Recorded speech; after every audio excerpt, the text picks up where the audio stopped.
Our father kept a second family in the pipes. We almost never spoke to them, though they always tried to strike conversation. They were amicable, polite, you know? They would ask us questions about our interests or how our day was. At least at first. Their soft voices would ooze out from the kitchen sink and the shower drain. Places like that. Sometimes they would follow us, my sister and I, around the house. They would slither through the pipes like snakes to whisper in our ears. They weren't always there. Dad brought them home some time after Mom passed. She was on her bike ride home from work when she was struck by a drunk driver. Fucker was going 80 miles per hour in a school zone. The police found several empty bottles of barefoot wine in his Volkswagen Bug. I was 15 at the time, and my sister was 17. Mom was amazing. Dad didn't adapt well to life without her. None of us did, but he was completely despondent for every bit of 2 years. All day, every day, he would sit expressionless. If it weren't for sleeping and drinking, I doubt he'd have done anything at all. It pissed me off that my father would turn to the same vice that caused the accident. I never told him that. One day, Dad danced in through the front door like nothing had ever happened. He wouldn't tell us why he was so happy, not at first, which was frankly a little frightening. We worried that he had found something new to live for, something that we might not fit into. We were relieved to learn that he would not be abandoning us. He said he'd invited some special guests over to stay for a while. We probably should have been more concerned, especially when these guests never seemed to arrive. But we were just scared kids. We just wanted him back. Dad had been his usual happy self for another 2 years before Olivia came tearing out of the bathroom, screaming about hearing voices. She ran into the kitchen and breathlessly told us that she had been brushing her teeth when she heard a group of people speaking to her from the sink. Dad's smile faltered at that. He assured us that it was nothing, that Olivia had just imagined it. He took her temperature, and the thermometer read 101.3 degrees Fahrenheit. He didn't realize that we had heard the hairdryer running the whole time that he had been searching for the thermometer. As he sent us off to bed, he plastered on what he must have thought was a reassuring grin, but it was too late. I had seen the look in his eyes when his face fell. It was a look that said, "Oh shit." I sat in the bathroom for a while that night, doing my best to be absolutely silent. I thought that they wouldn't talk if they knew I was there, but I had it all backwards. It wasn't until I knocked a bottle of soap onto the floor that they spoke up. "Oh, hello. You must be Matthew. It's lovely to meet you. We're Dash." Whatever the next words were, I couldn't hear them over the sound of my own screaming. I ran as fast as I could to my bedroom and hid under the covers all night. We asked our father about them the next morning. He wouldn't talk about it until I told him my experience to affirm Olivia's story. He said those voices in the pipes belonged to his other wife and his other children. He said it in the same way that somebody says that grass is green, as if we should intrinsically understand the bizarre bullshit he was spewing. Beyond that, he would only tell us that they are important to him and that he loves them every bit as much as he loves us. We heard him screaming in the bathroom that night. I tried to ask what was wrong, but he just yelled at me to go to bed. I cried myself to sleep. I think we both did, but I couldn't bring myself to ask Olivia, my sister, about it. Things changed after Olivia and I became aware of our father's other family. Dad started to seem less happy with his other family, and more just plain obsessed with them. We were losing him, again. Watching him slip away from us made a certain amount of sense the first time. We lost our mom and he lost his wife. That crushing despair and sudden loneliness could defeat anybody. I never blamed him for it the first time, but the second, I still don't think I've forgiven him for what those days were like. He would lock himself in the bathroom for hours and spend time with his second family. Our dinners started to shrink while the amount of pureed meat he poured down the drain grew. It didn't take us long to recognize that we were no longer the priority, and it didn't take long after that for resentment to sprout within our hearts. They started to mess with us more often. One day, they called me a litany of slurs and told me to jump off a bridge.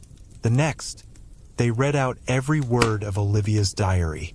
At least, that's what I assumed based on how long it took for them to stop. I didn't want to help them intrude on her private life, so I went outside. I stopped showering after my father's other wife made a pass at me from the shower drain. Small things started to go missing from the bathrooms and the kitchen area. Toothbrushes, lotion, chess pie, and several apples. I could go on. We tried to confront Dad once.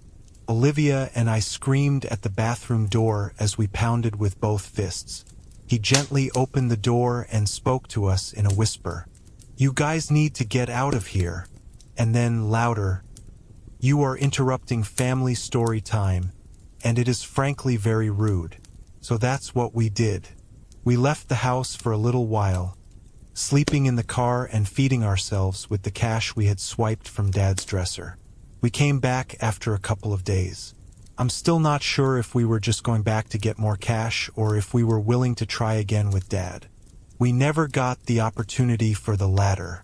The house appeared to have been ransacked. Every edible morsel had disappeared, presumably, down the drain.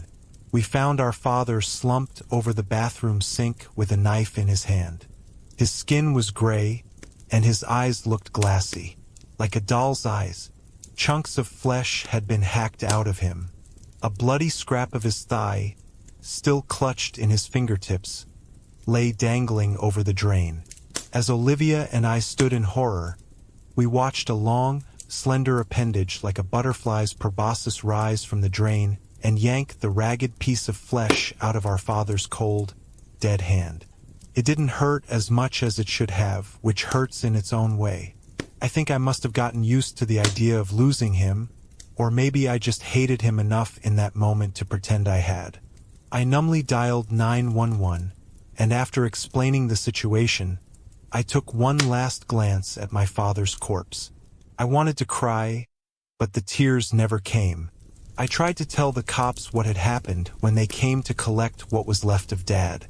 They just threatened to have me committed if I kept making shit up. Olivia didn't bother trying to explain.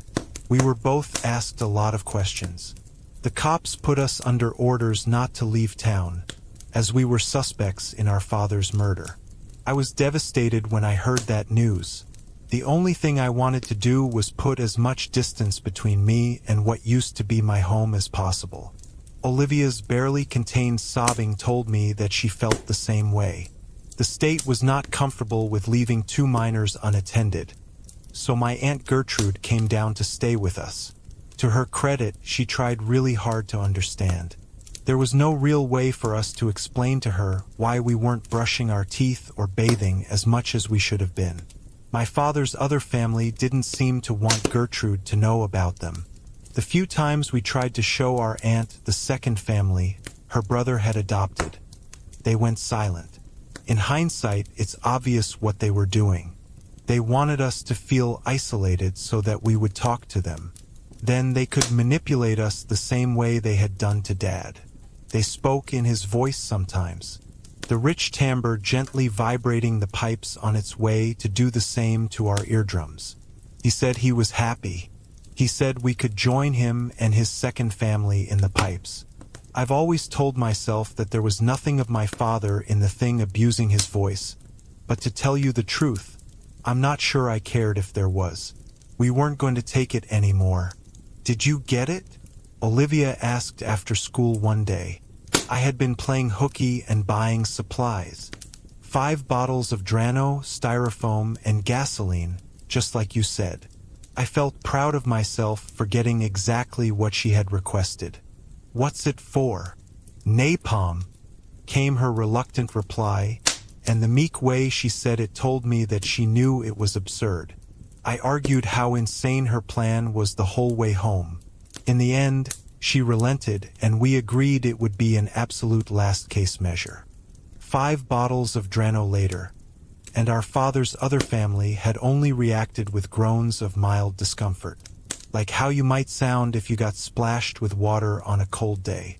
I was desperately trying to brainstorm other ideas when they stopped groaning and spoke again. "You're wasting your time. It's better down here." It was our mother's voice. I'm not going to lie to you. We kind of lost our shit after that. Not with fear, but with anger at the audacity of this thing. It had taken our father, and now it was soiling the memory of our mother. We screamed ourselves hoarse and brought bedlam down upon the bathroom. We broke pretty much everything. We threw anything that wasn't nailed down at the sink in blind rage. After that, I collapsed against the wall, crying in a way that I hadn't since Mom had her accident. Olivia stood, shoulders shaking, in the doorway looking as if she were waiting for permission. "Olivia," I said, "get the styrofoam." 20 minutes later, we had the napalm ready to go. One big bucket of "fuck you" for our response to our father's other family. As we carefully poured the gelatinous material into various drains, it muffled their voices, and our home fell truly silent for the first time in what felt like forever. We sat together and enjoyed that for a few minutes. Then we pulled a flare we had found in an old survivalist's kit from the garage, lit it, and threw it into the small puddle of makeshift napalm left in the basin of the sink. We figured it might take some time to burn its way down into the pipes, but we underestimated how hot it would be in the meantime. Roughly 5 minutes past ignition, Aunt Gertrude, home early from work, burst in demanding to know what that horrible smell was. She had just enough time to process the wrecked, partially burning bathroom before she found out exactly what that horrible smell was. The pipes under the sink melted away, and a gout of steam flung flaming napalm across the room, directly into the face of our aunt. Everything she tried to do just made it worse. Wiping her face with her hands just set her hands on fire. Wiping her hands on a towel just set the towel on fire, which set the house on fire. Olivia and I fled the bathroom as our aunt became a careening ball of flame, screaming her way from wall to wall. We could see from the hallway that the napalm in the deeper sections of pipe had not yet lit. As much as I wanted to make sure the job got done, we had to leave. The whole house was going to be burning down soon. We tried to exit through the kitchen, but when we rounded the corner, we saw hundreds of their wet appendages rising out of the drain, thrashing wildly in search of us. They spanned the whole room, stretching and retracting, flinging furniture around and yanking whatever they could get hold of down into the pipes. The situation in each of our bedrooms was exactly the same as in the kitchen. I'm still not sure if they had been following us again or if there were just that many of them. The bathroom in Olivia's bedroom was significantly closer to the door than my own, so when we opened her bedroom door, we found ourselves within their reach. The fire behind us had spread significantly, cutting us off from any chance of escape. The door began to shake as our father's other family tried to work their tubular appendages around the doorknob. The door opened slowly, and we could only watch as the slender limbs approached us. They lashed out with all the skill and speed of a snapping turtle, missing their mark by mere millimeters. It wasn't until this moment that we got a good look at their proboscises. They were tongues, black as soot and stretched beyond recognition. I thought it was over for us until our pursuers were intercepted by something that had come flailing down the flaming hallway. It was Aunt Gertrude, still fully aflame and still fully panicking. Their black tongues yanked in unison, pulling Aunt Gertrude across the room and down the drain with a sickening series of cracks, pops, and squelches all taking place in the same half-second. Her body contorted wildly as she was pulled down the drain, bone by bone. Moments after they had taken her down, their screams began. Aunt Gertrude's still flaming corpse had ignited the napalm that had melted down into the pipes. They must have screamed with every voice they'd ever heard, including mine and Olivia's. There was no time to mourn our aunt or to relish in the agony of the beasts. Now that the rest of the napalm had ignited, the fire in the house was growing exponentially. We ran through Olivia's now empty bedroom and jumped out of the window. The house burnt to the ground. We didn't stick around to make absolutely sure they were dead, but we saw the thin shadows of their flailing appendages dancing on the burning curtains. That was enough for us to feel satisfied in washing our hands of it all. Olivia and I got in our father's 1993 Ford Bronco, and we left. We abandoned our old lives and identities entirely. We were already murder suspects. We were not about to beat arson charges, not to mention the accidental murder of Aunt Gertrude. So we just drove away without any idea of where we were headed. Anywhere had to be better than what used to be home.